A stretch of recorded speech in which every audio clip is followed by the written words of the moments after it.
ഇന്ത്യയുടെ സാമ്പത്തിക മേഖലയെ ലക്ഷ്യം വെച്ച് ചൈന ചില നീക്കങ്ങൾ നടത്തുന്നു എന്ന് പറയുന്നു. ചില നീക്കങ്ങൾ നടത്തിക്കൊണ്ടേയിരിക്കുന്നു എന്നുള്ളതാണ്. ചൈന എന്നും ഇപ്പുറത്ത് ഷെയ്ക്ക് ഹാൻഡ് തരാൻ വരുമ്പോഴും മറുവശത്തൂടെ പണി എന്നുള്ളതാണ്. അതൊരു എന്താ പറയാ, ഒരു മാനസികോല്ലാസം എന്ന് പറയുന്നത് പോലെ. അതെ, ജന്മനമുള്ളതാണ്. അപ്പൊ ഇപ്പൊ എന്താന്ന് വെച്ചിട്ടുണ്ടെങ്കിൽ നമ്മുടെ പഴം, പച്ചക്കറി, കാർഷിക മേഖലയുമായി ബന്ധപ്പെട്ട് കുറച്ച് വളങ്ങൾ നമ്മൾ അവിടെ നിന്ന് ഇറക്കുമതി ചെയ്യുന്നുണ്ട്. ഇറക്കുമതി ചെയ്യുന്നെന്ന് പറഞ്ഞാൽ ചില്ലറ കാര്യമല്ല, ചില്ലറ ടണ്ണൊന്നുമല്ല. 1,50,000 മുതൽ 1,60,000 ടൺ വരെ വളമാണ് നമ്മൾ ചൈനയിൽ നിന്ന് ഇറക്കുമതി ചെയ്യുന്നത്. അവർക്കും നമുക്കും ഒരു പാലമിട്ടാൽ അങ്ങോട്ടും ഇങ്ങോട്ടും. അപ്പൊ അത്രയും നമ്മൾ ഇറക്കുമതി ചെയ്യുന്നുണ്ട് വളം, നമ്മുടെ കാർഷിക മേഖലയെ ഉന്നം വെച്ചിട്ട്. അപ്പൊ അത് ഇറക്കുമതി ചെയ്യുന്നതിന് അവിടെ നിന്ന് ഇനി വളം തരില്ല എന്നൊരു തീരുമാനം അവരങ്ങോട്ട് എടുത്തു. അപ്പോൾ ഇതുമായി നമ്മൾ ബന്ധപ്പെടുത്തി നോക്കുമ്പോൾ ഇത് നമ്മുടെ കാർഷിക മേഖലയുടെ നട്ടെല്ലൊടിക്കുന്ന ഒരു പരിപാടിയാണ്. ഇന്ത്യ കാർഷിക മേഖലയുടെ നട്ടെല്ലൊടിയുക എന്ന് പറയുമ്പോൾ ഇന്ത്യയുടെ സാമ്പത്തിക ഭദ്രതയെ കൂടി ബാധിക്കും. അവിടെ ഒരു സിങ്ക് എനിക്ക് തോന്നിയത് എന്താ വെച്ചിട്ടുണ്ടെങ്കിൽ, ഓപ്പറേഷൻ സിന്ദൂറിന് പോലെ തന്നെ നമ്മൾ അവർക്ക് മറ്റൊരു സ്ട്രൈക്ക് കൊടുത്തിരുന്നു. സിന്ധു നദീ ജല കരാർ റദ്ദാക്കിയിരുന്നു. ആ റദ്ദാക്കിയപ്പോൾ പാകിസ്ഥാനിൽ കാർഷിക മേഖലയെ അതിന്റെ നട്ടെൽ ഒടിഞ്ഞിട്ടുണ്ട്.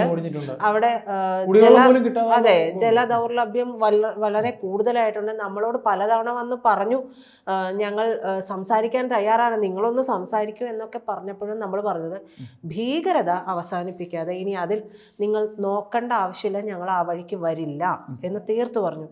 അപ്പോൾ ഇവിടെ വളമില്ലാതെ വരുമ്പോൾ നമ്മുടെ കാർഷിക മേഖലയെ ബാധിക്കുന്ന തരത്തിലേക്കാണ് കാര്യങ്ങളുടെ പോക്ക്. അപ്പോൾ പാകിസ്ഥാൻ ചൈനയെ ഉപയോഗിച്ചുകൊണ്ട് തിരിച്ചൊരു പണി തരാൻ ശ്രമിച്ചോ എന്നുള്ള ഒരു കാര്യം കൂടി നമ്മളിവിടെ ചിന്തിച്ച് നോക്കേണ്ടതുണ്ട്. അപ്പോൾ ഇന്ത്യയെ സംബന്ധിച്ച് ഇന്ത്യ ഇതല്ലെങ്കിൽ മറ്റൊരു വഴി എന്നുള്ളത് എന്നും ഇന്ത്യ ചെയ്തുകൊണ്ടിരിക്കുന്നത്, എന്നും എന്ന് പറയാമല്ല, കഴിഞ്ഞ കുറച്ച് വർഷങ്ങളായിട്ട് ഇന്ത്യ ചെയ്തുകൊണ്ടിരിക്കുന്നത്.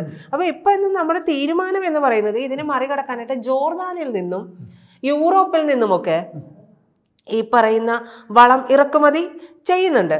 അപ്പൊ ഇത് മാത്രമാണോ? ഇത് മാത്രവുമല്ല ഇവിടുത്തെ പ്രശ്നം. ചൈന ഇടയ്ക്കിടെ പണി തരുന്നുണ്ട്. ഇപ്പൊ കഴിഞ്ഞ ദിവസം ഷാങ്ഹായിലെ ഒരു മീറ്റിംഗിൽ രാജ്നാഥ് സിംഗ് പഹൽഗാം അറ്റാക്കിനെ കുറിച്ച് ഒരു അപലപിക്കുന്നു എന്നൊരു വരി പോലും ഇല്ലാതെ എടുത്ത തീരുമാനത്തിൽ നമ്മുടെ തീരുമാനം, നമ്മുടെ ഇന്ത്യയുടെ നിലപാട് എന്ന് പറയുന്നത് ലോക ശ്രദ്ധയെ ആകർഷിച്ചതാണ്. അദ്ദേഹം അത് സൈൻ ചെയ്തില്ല. അപ്പൊ ആ സൈൻ ചെയ്യാതിരുന്ന സമയത്തും മറ്റൊരു സ്റ്റേറ്റ്മെന്റ് കൂടി വന്നിട്ടുണ്ടായിരുന്നു. അത് പാക് പ്രതിരോധ മന്ത്രി പറഞ്ഞത്, ഇന്ത്യയെക്കുറിച്ചുള്ള രഹസ്യാന്വേഷണ വിവരങ്ങളെല്ലാം തന്നെ ചൈന പാകിസ്ഥാന് നൽകിയിരുന്നു എന്നുള്ളതാണ്. ഇത് ആദ്യഘട്ടം മുതൽ നമ്മുടെ നേരെ ഇവർ അറ്റാക്ക് ചെയ്തപ്പോൾ മുഴുവൻ നമ്മൾ സംശയിച്ചിരുന്ന ഒരു കാര്യം കൂടിയാണത്. കാരണം നമ്മുടെ സൈനിക താവളങ്ങളും ഒക്കെ പ്രധാനപ്പെട്ട ഹോട്ട് സ്പോട്ടുകളെല്ലാം തന്നെ പോയിന്റ് ഔട്ട് ചെയ്തിട്ടാണ് പാകിസ്ഥാൻ ഇത്തരത്തിലൊരു നീക്കം നടത്തിയിരിക്കുന്നത്. അപ്പോൾ അവരുടെ കയ്യിലുള്ള സംവിധാനം കൊണ്ട് ഇത്തരത്തിലൊരു നീക്കം നടത്താൻ കേപ്പബിൾ അല്ല അവരെന്നുള്ളത് ഇന്ത്യക്ക് കൃത്യമായിട്ട് അറിയാം. അപ്പൊ അതിൽ ചൈനീസ് സഹായം നമ്മൾ സംശയിച്ചിരുന്നു. ആ സഹായം ഉറപ്പിക്കുന്നതാണ് പാക് പ്രതിരോധ മന്ത്രിയുടെ ഈ ഒരു സ്റ്റേറ്റ്മെന്റ് എന്ന് പറയുന്നത്.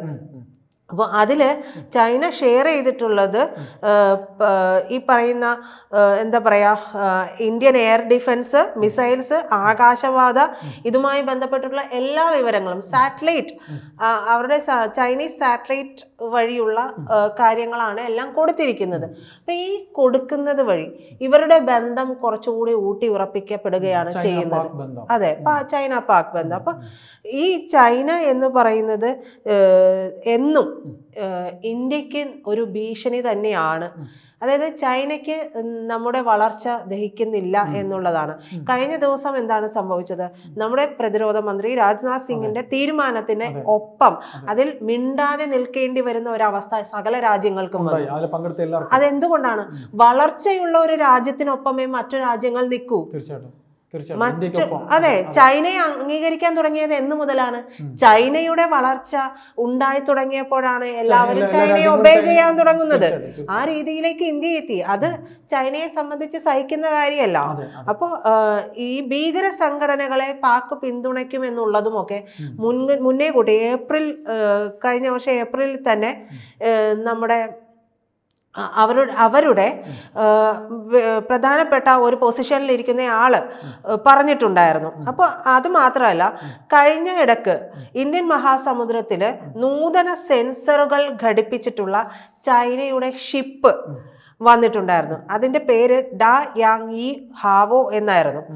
അത് വന്നതും നമുക്ക് ഇപ്പോൾ സംശയിക്കേണ്ടതാണ്. കാരണം അവിടെ നിന്ന്, ഈ ഷിപ്പിൽ നിന്ന് ഈ സെൻസറുകൾ വെച്ച് എന്തെല്ലാം നമ്മുടെ വിവരങ്ങൾ ഇവർ എടുത്തിട്ടുണ്ട് എന്നുള്ളത് നമുക്കറിയില്ല. അപ്പോൾ ചൈനയുമായിട്ടുള്ള ഈ ബന്ധം നോക്കിക്കഴിഞ്ഞാൽ ഇന്നും ഇന്നലെയും തുടങ്ങിയതൊന്നുമില്ല. അത് ഏതാണ്ട് 1960 മുതൽ ചൈന പാക് ബന്ധമുണ്ട്.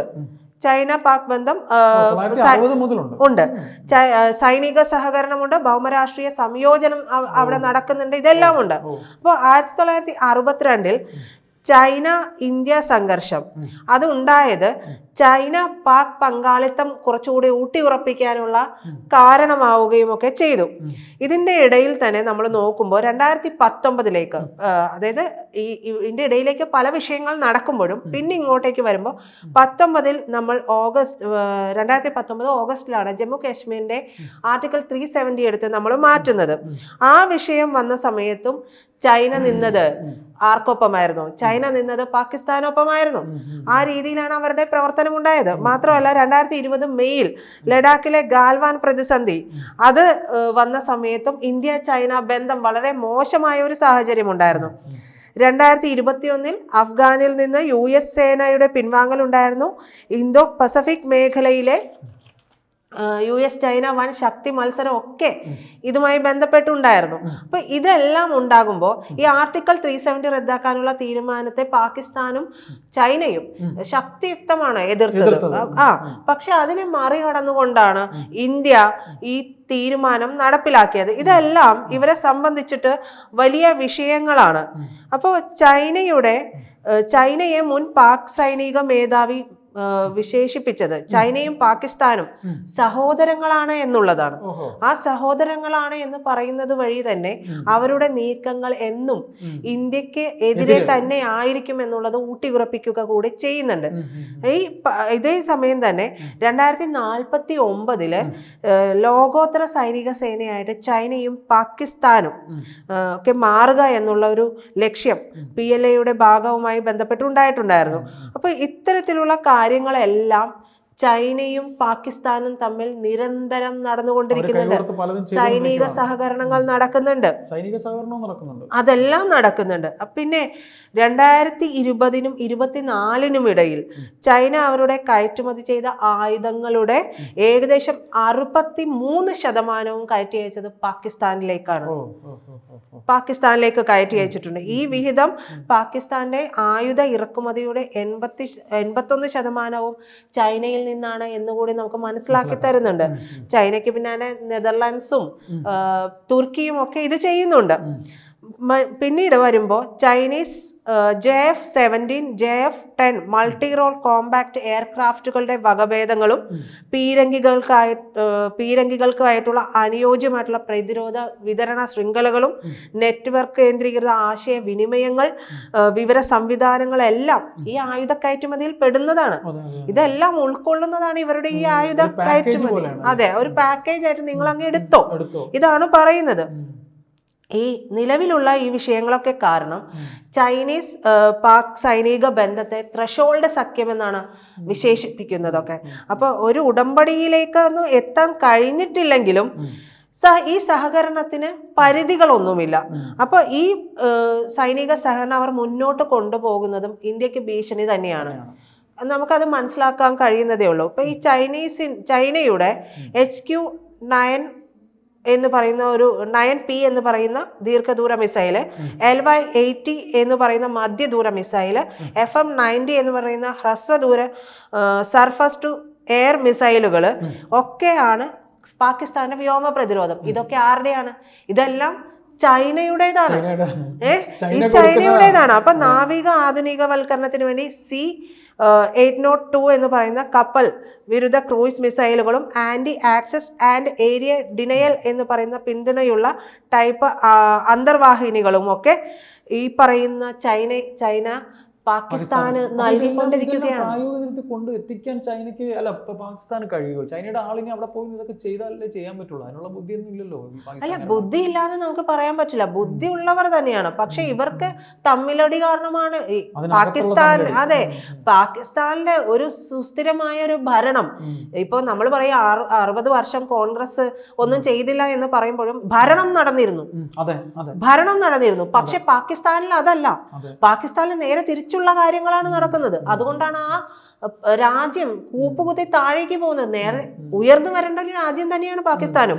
പക്ഷെ അത് ഉണ്ടാകുന്നത് ഇവരുടെ ഉള്ളിലെ ഈ കുത്തിത്തിരിപ്പ് കാരണമാണ്. അപ്പോ ഞാൻ പറഞ്ഞു വന്നത്, പലതരത്തിലുള്ള നീക്കങ്ങൾ ചൈന ഇന്ത്യക്കെതിരെ നടത്തുന്നുണ്ട്. പക്ഷെ ഇന്ത്യ അതിലൊന്നും പെട്ടുപോകാതെ നിൽക്കുന്നത് ഇന്ത്യയുടെ നട്ടെല്ല് കാരണം തന്നെയാണ്. നടന്നു നിൽക്കാനുള്ള ഒരു ഗട്സ് കൊണ്ട് തന്നെയാണ്. അതെ.